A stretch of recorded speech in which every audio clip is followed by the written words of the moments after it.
Okay, thank you, Matt. It's always great to hear from past students and see the impact that they are making in our industry. So thank you for sharing that. Now we have a session from Dr. John Bailey and Isaak Stapleton. Dr. John Bailey is a professor of silviculture and fire management in the College of Forestry at Oregon State University. His recent research and outreach focus is on landscape scale wildfire risk and how to use sustainable forest management to minimize the adverse impacts of future wildfire in uncertain climatic times. Isaak Stapleton is the program director of food safety, animal health, and lab services at the Oregon Department of Agriculture. Isaak previously worked in the nursery industry and managed his own business. He is a proud graduate of Oregon State University, earning a Bachelor of Science in Horticulture. Reminder to write your questions in the chat window, please. The name of our session is titled, After the Smoke Clears, Options to Address the Challenges and Implications to the Pacific Northwest Dairy Industry. Dr. Bailey and Mr. Stapleton, welcome. Thank you, Chris, and I'll be getting started with this. It's funny, this time of year, this is where I'm usually pitching something about wildfire while it's raining outside. But this weather pattern that we're in right now actually makes this topic even apropos for here in April. Those of you paying attention, there are even some red flag warnings going up for this week with the dry conditions and the wind that we have. So be careful out there. It's an honor to be able to share a little bit of information with you. I have some prepared remarks, and hopefully that'll get things stirred up a little bit at least. And then there should be times for questions when Isaak and I are done. So I'm assuming you can see the presentation okay? Yes, we can. Thank you. Excellent. Well, let me move on in. And there you go. I wanted the picture right there on the title slide was from flying over the Eagle Creek fire a number of years ago. So I just wanted to make a pitch that I'm actually a lot more comfortable on the ground and even lighting fire. And despite part of our culture that has a very good respect, healthy respect for fire and all, there are ways to use it as a tool, and that'll be part of my pitch today. So I'll do a kind of a review of what's been driving our recent wildfire seasons, what's going on behind it, again, maybe to stimulate some questions, particularly the 2020 fire season, show a map of that, just to get that back on your mind. And then talk about, beyond just the doom of the situation we find ourselves in, but what we can do about it. And in the course of doing this and talking about these fires, I'll use the analogy of fuel being in a reservoir, backed up a supply of fuel, just like water backs up behind a beaver dam. And I have to pay homage to the beavers here in this state and Oregon State University.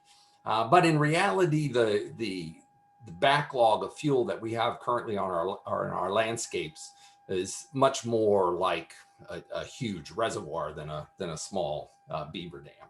And so it's going to take some real effort to address this. So here's the quick review, an entire course in 2 minutes. Fire behavior is fundamentally driven by topography, weather, and fuels. And in topography, slope is a really important thing. For weather, it's relative humidity and temperature, how that interacts with fuels, and of course, wind speed during the events themselves. And then the fuel side with a particular note for fine surface fuels, because that regulates fire spread out on our hillsides. So we have to keep that in mind with the note that the fuels is the one side of the fire behavior triangle that we can actually regulate. So unlike a lot of natural disasters, we can actually mitigate the intensity of wildfires by manipulating this fuel side, something we can't do with earthquakes and floods and those kinds of things.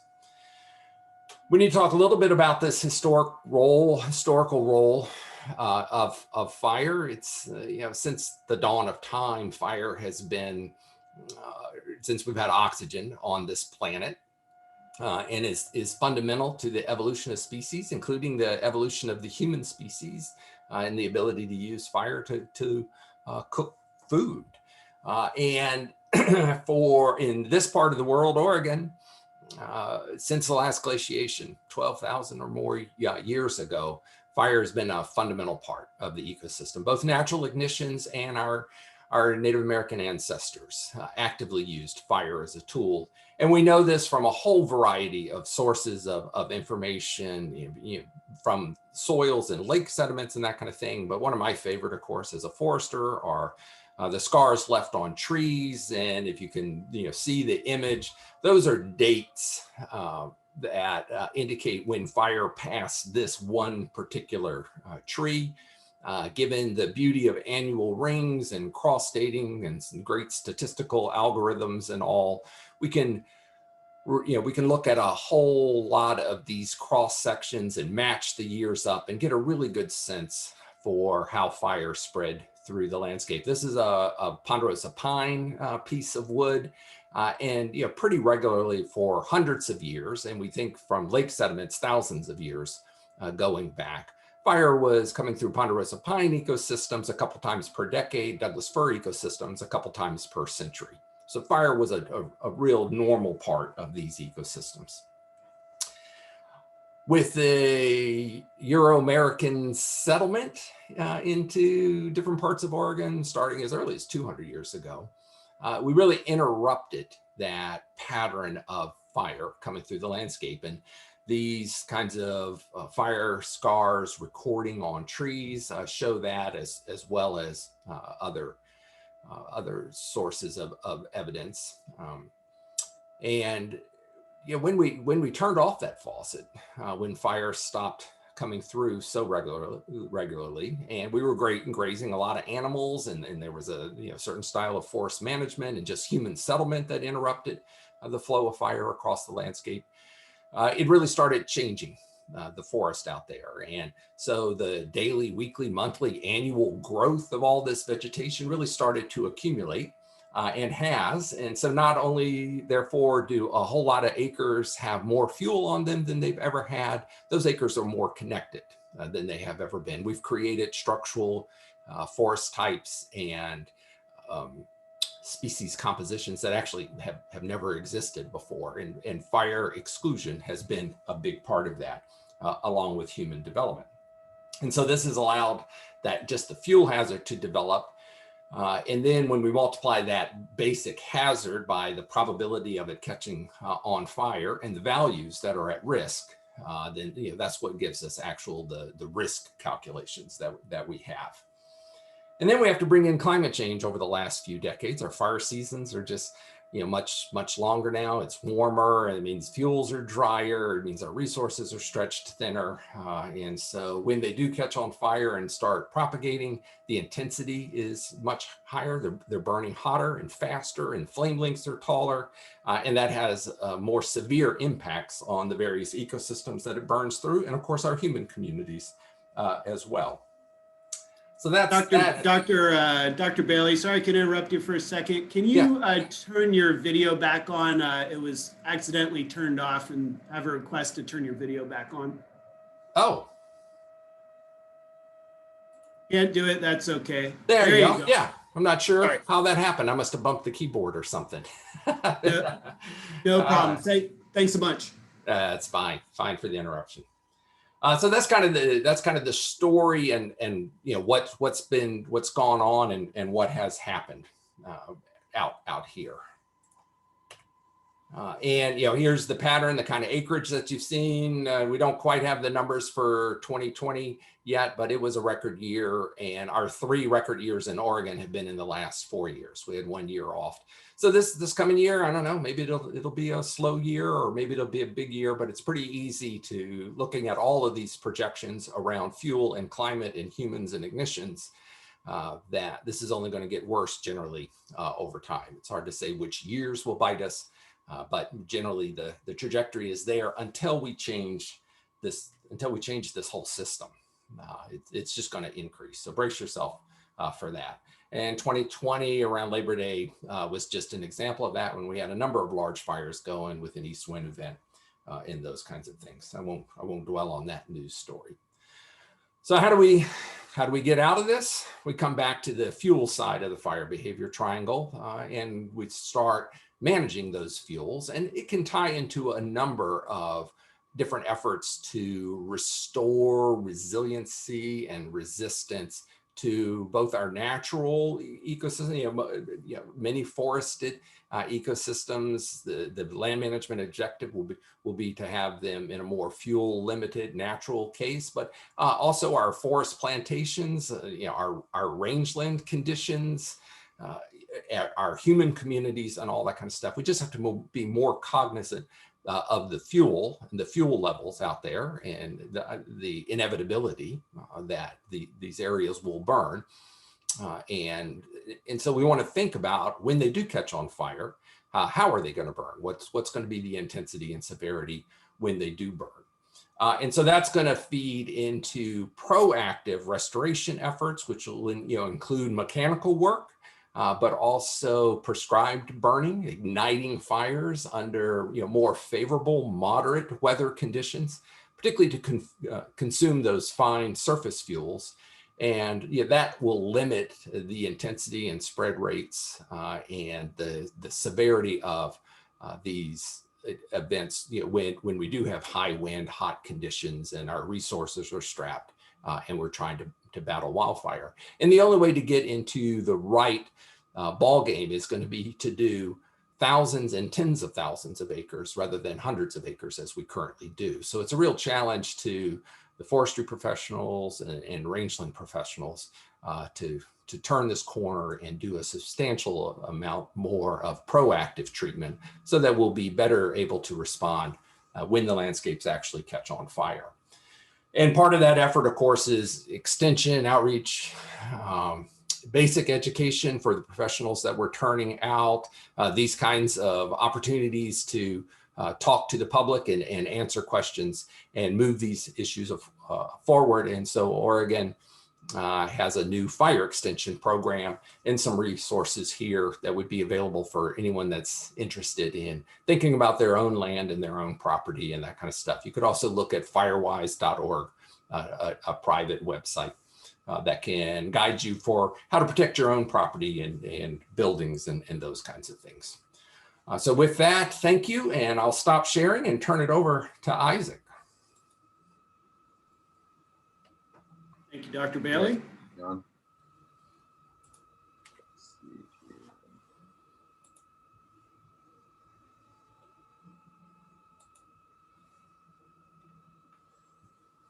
All right, is that working? Is my screen looking good?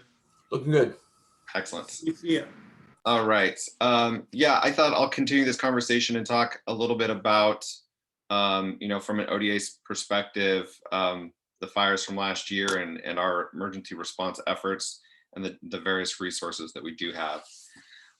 So like I said, we'll cover wildfires from last year, what resources we have, and then how folks should be thinking about disaster preparedness for the future for themselves. So ODA played several roles in the wildfire responses last year, and I'm going to cover these briefly and won't dwell a whole lot on them. But it's, I think, good to know kind of how we do function in the middle of an emergency response. So a big part of what we did last year during the fires was animal evacuation and sheltering. ODA is the lead agency for ESF 11, which is the Agriculture and Animal Protection Emergency Function for the state. And basically what that means is ODA acts as a coordination and support body for the counties who are really doing the boots on the ground. And the counties are obviously partnering with local communities and other organizations to provide services.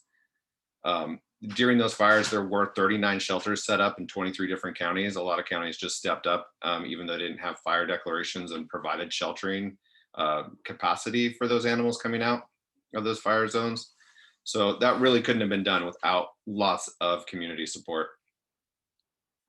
The other thing that ODA did during the fires was to have our dairy program staff reaching out to as many dairies that were in the impacted areas that we could, and see if there was additional supports or resources. And I think to the dairy industry's credit, there wasn't a lot of need for additional support from the state. It's, a very tight-knit community, and you guys really help and support each other. There were 14 dairies that were in either the level 2 or level 3 evacuation areas. And to my knowledge, there was only one load of milk that had to be dumped due to being at a temperature during that whole period, which is pretty amazing.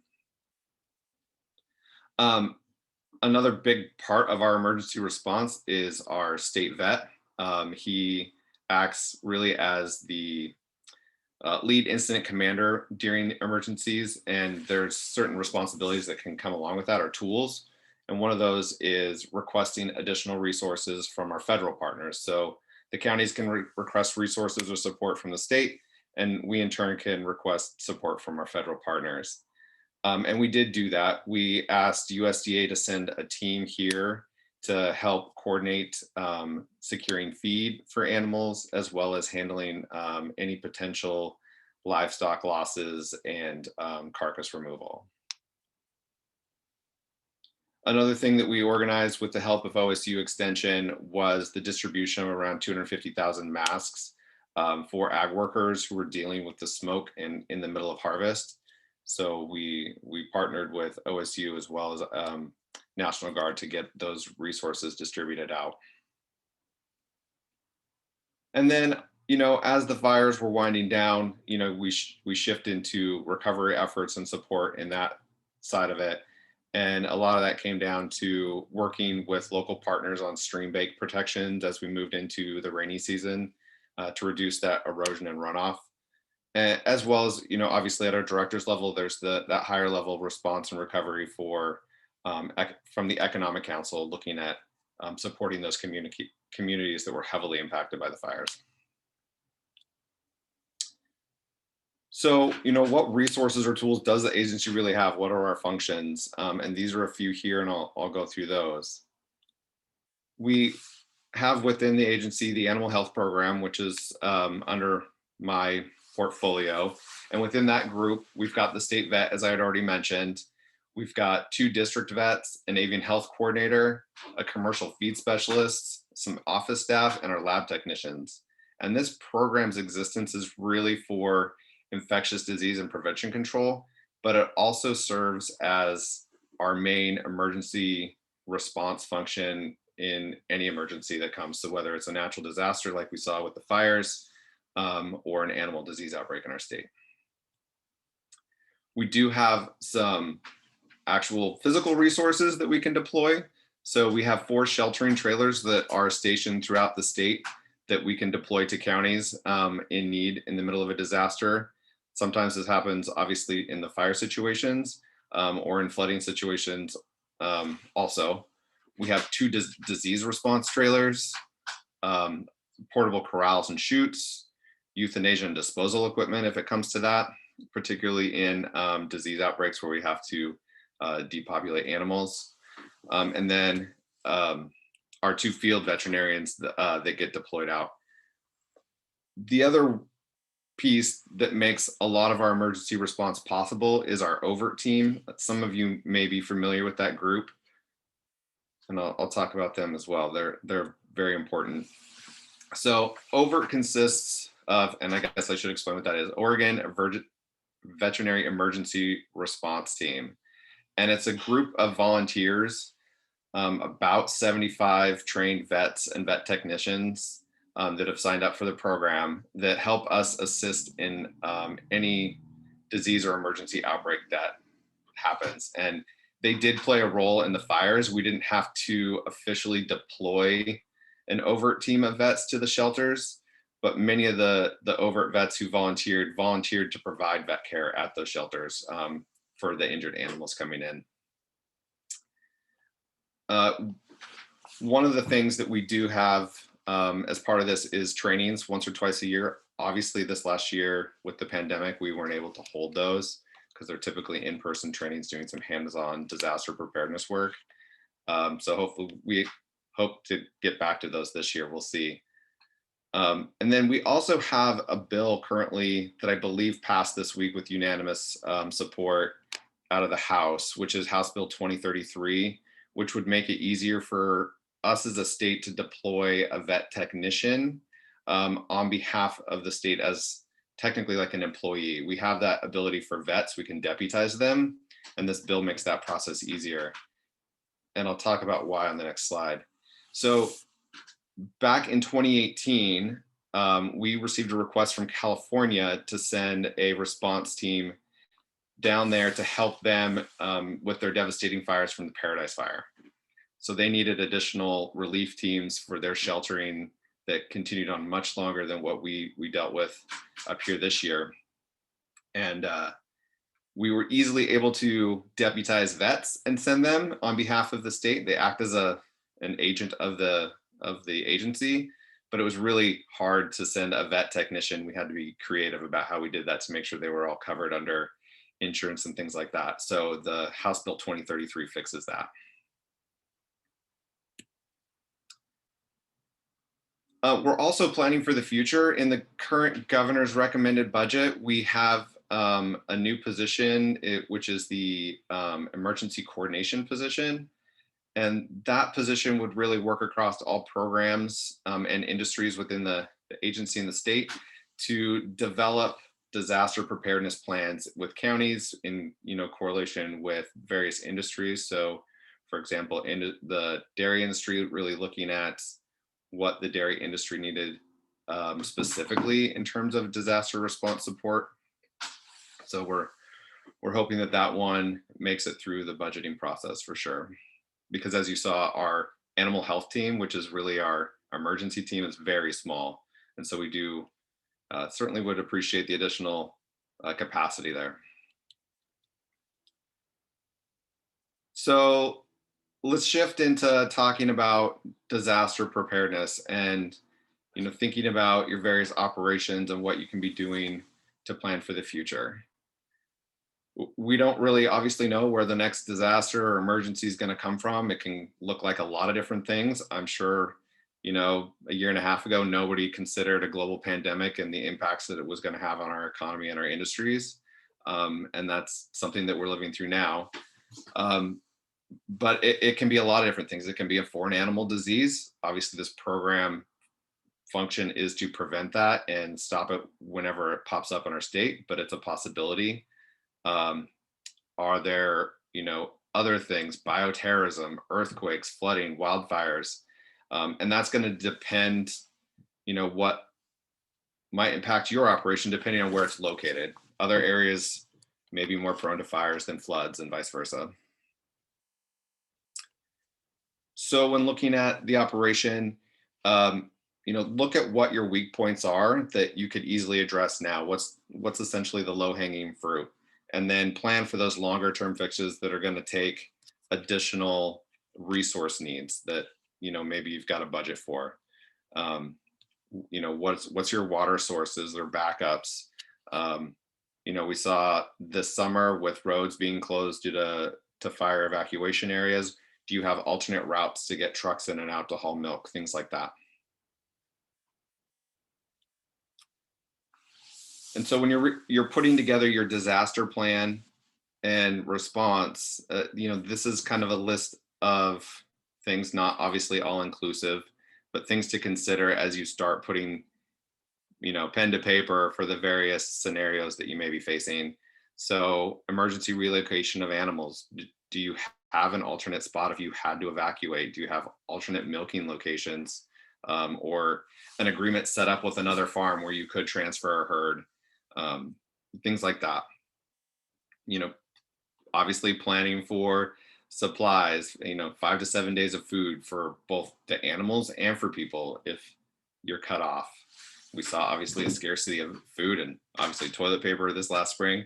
Not something that we normally would have planned for on the toilet paper side, but thinking about what are the resource needs, how can you back up your files, and just an overall general planning for preparedness on that side. And I think what it really comes down to is we saw obviously in the fires this last year, and and in other, disease response efforts that we've done, it really comes down to a coordinated response from everyone. And that's what makes us all able to get through the emergency and onto the recovery side. So, it's your state resources like ODA as the ESF 11 lead. It's your local counties. It's this group working together to plan. And, positions like our emergency coordinator position can really help tie all of those pieces together and develop successful plans for the future. So with that, I will move to questions.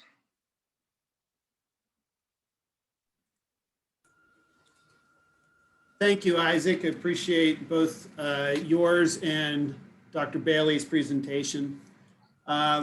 One question we have from the group is, how can organizations like ODI help processors prepare for future events like last year's wildfires? Isaac, you want me to go first? Sure.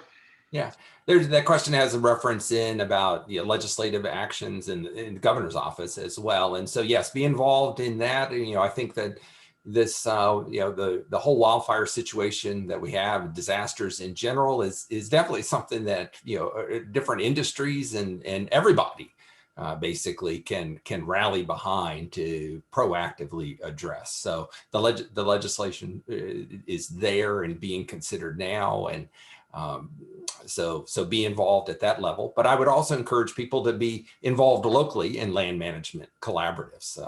Particularly when federal land is involved, that's being more and more deferred to local decision making and these land management collaboratives. So be involved in there and make sure that your voice is being heard. Keep that voice reasonable, and work proactively to move forward. That would be my advice.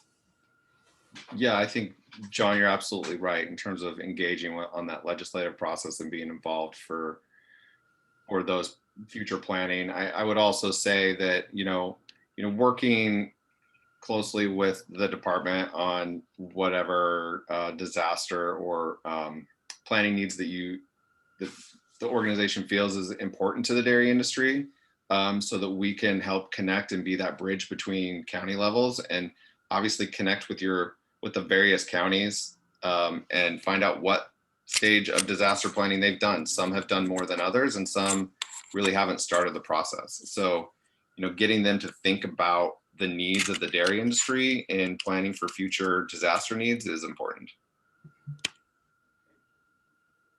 Isaac, that was some good information just in terms of animals sheltered, et cetera. And glad to hear we only lost 1 tanker of milk. Question is, additional impact to producers during especially last year's historic wildfire events. Anything else to note? Loss of land, animals, damage that we should be aware of? So I have not seen statistics come out in terms of land loss or pasture loss, things like that at this point. So I can't really say beyond the limited information that it's been reported into us what the overall impact to ag was from those fires. We just don't have the data in yet. And similarly, I don't know, and probably the biggest impact might be the impact on the human communities and people moving out of the areas and that kind of stuff. The vegetation will regrow, and certainly rangelands more quickly than forests. But if the people move on and choose to do something else somewhere else, then that's going to have an impact in the near term and long term. So we have a question here for operations that are on bordering other states. Is there any processes, Isaac, that are being streamlined if you're on near a border to transfer to another state and coordinate with those agencies? Yeah, that's a great question. So during the fires, we suspended the requirement for CVIs for transfer of animals across state lines, and worked with Washington to do the same. So they were not requiring that those CVIs be done before the animals moved into their state. and they gave a grace period for that. And so we made sure that if animals needed to evacuate across state lines, that our neighboring states were going to support that effort and not add, another barrier or a layer of bureaucracy that would slow down that process during the emergency.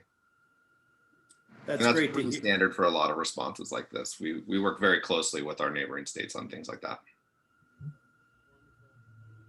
A question more to the group, but it was a curiosity I had as well. I think a lot of people read about the impact to our wine industry. And so the question was there any impact to product quality during this due to smoke? Anything to note from that perspective?